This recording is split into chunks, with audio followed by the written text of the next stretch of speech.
Clever, akıllı. Shy, utangaç. Honest, dürüst. Stubborn, inatçı. Jealous, kıskanç. Reliable, güvenilir. Lazy, tembel. Weak, zayıf.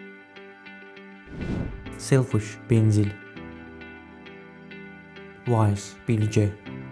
Modest, mütevazı. Stingy, cimri. Beautiful, güzel. Handsome, yakışıklı. Ugly, çirkin. Sincere, samimi. Stupid, aptal. Sick, hasta. Tall, uzun. Short, kısa. Fat, şişman. Thin, ince, zayıf. Polite, kibar. Friendly, arkadaş canlısı. Greed, açgözlülük. Rude, kaba. Charm, cazibe. Strong, güçlü. Behave, davranmak. Pretend, numara yapmak. Understand, anlamak. Dream, hayal etmek. Accept, kabul etmek.